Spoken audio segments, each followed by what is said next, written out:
Hey guys, what's going on? So, waiting on my wife. We only got one vehicle.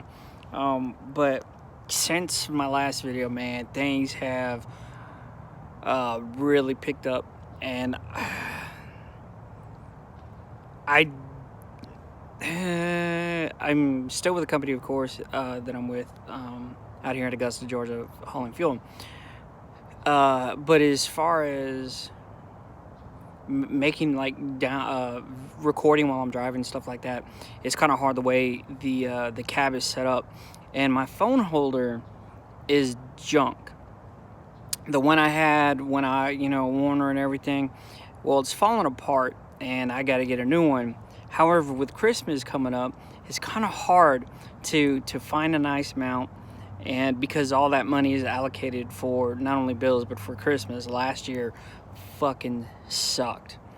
um, it really did. I had to chop wood while I was home um, from rail to get that, and I mean that's what Christmas was.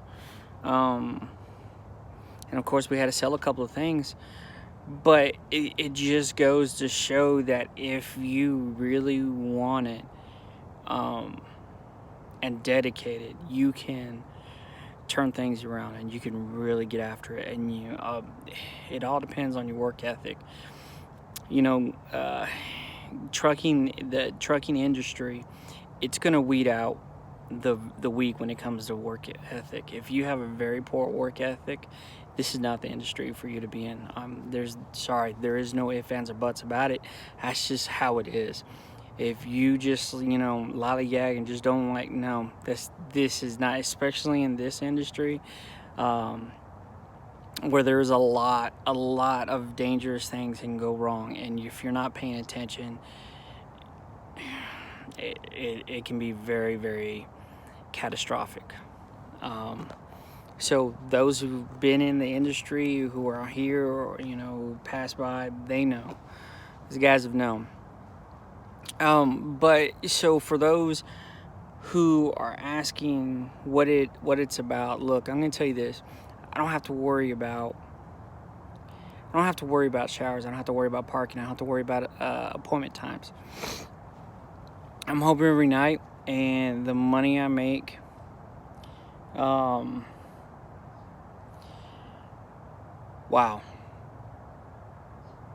That's all I've got to say is wow.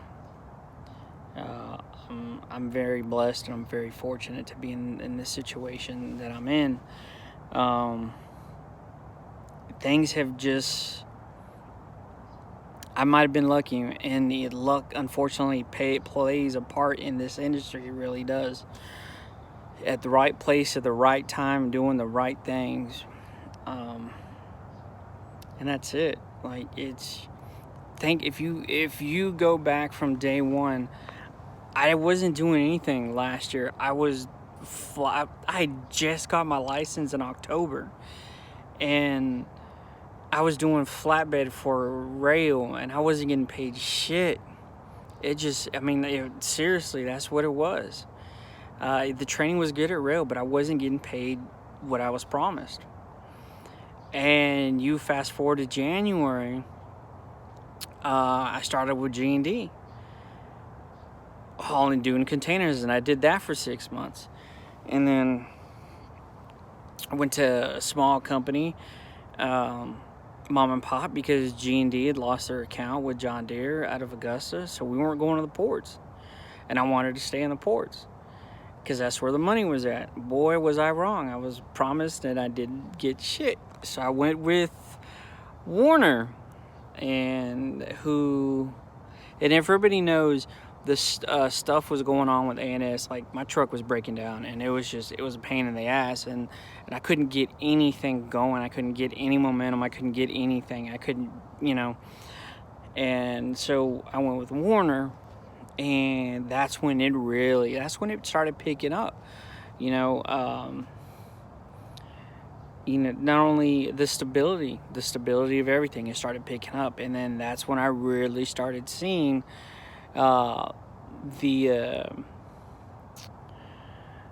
I guess you could say, the fruit of the labor. And then I got a call here. I had submitted my resume because my wife, I had already been in trucking for 9 months, and if being a family man, and I was talking about that situation, being a family man, it's really, being OTR is really not a good thing. You got to have not saying that most families don't, but for me, it didn't fit my situation. So here I am. It is December. I've been with this company since October. I did training, and I fought my ass off to get off of the training status. Even though I was still hauling fuel, I was busting my ass to get out, and I had to stand up for myself and tell them, listen, if I won't make it in. Quote out of Days of Thunder, I won't make a fool out of you. That's pretty much what I told him. I said, give me the chance, and if I screw up, if it's not something that you see fit, I will go back to training. I will go back to the training status, and for however long you need me to go. So they let me go on my own, and holy cow, I'm still doing everything that I did when I was in training. I've gotten a lot more experience. Things have happened. I've got to experience things, not only positive things, but what happens when certain things happen that you're not. What I'm going to say is, like, you don't understand, or you won't go through it. You won't go through it in training. The only time we go through it is if it really happens while you're out here. So that's what happened. I cross-dropped on accident. I was rushing, and it was my first week, and I didn't find out until about two weeks later.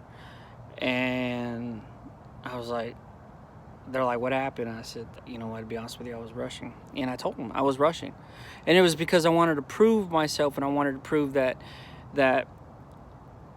I was just not some fucking Joe Blow, because I understand there's going to be guys that are going to come talk. There's going to be guys, I'm going to do this, I'm going to do that, and they're not going to be able to perform.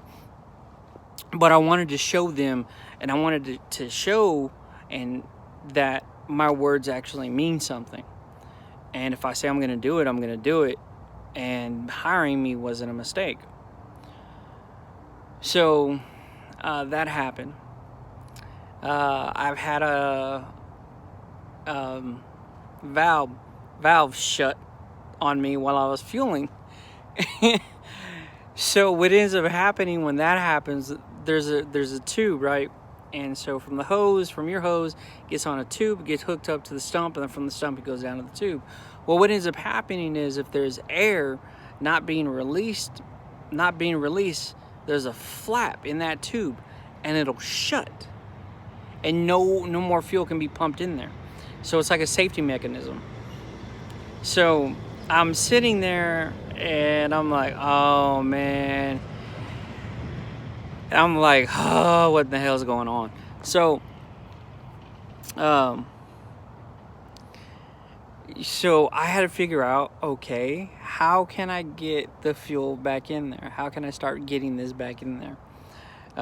So those types of things, what ended up happening was the valve shut, okay?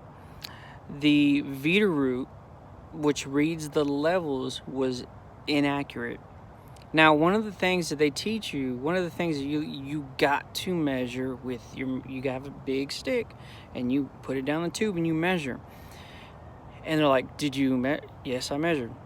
So, I had to, and it was crazy, because I had to get that fuel that was in that tube, I had to get it into another tank. And luckily, that store had another tank, so I was able to get it, start dropping in that tank.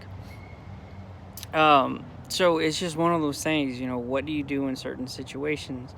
And I'm not seasoned. By any means, I'm not saying I'm seasoned, but it's just one of those things that you're going to learn and you're going to progress.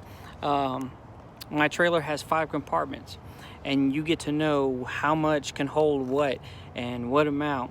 And then you get to the point to where you're at a store or you're at a place, and you, by feel, you already know when it's going to start ending. You not only do you hear it, but you can actually, you don't even have to see it.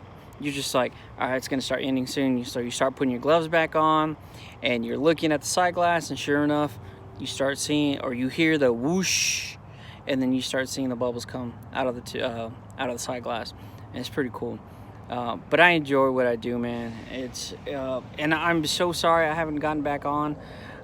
Sorry it's been a while, but I do plan on making an actual video of what all this entails.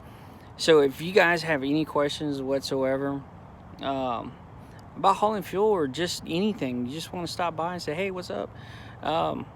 Hey, man. Yeah, I'm here. But guys, thanks. I greatly appreciate it. I just want to share my story with you guys. Other than that, man, I'm having a blast. I really am. It's fun. I get to see my kids every night. I get to see my wife. So, you guys, stay good out there. Peace be with you. God bless. Guys, have a good day.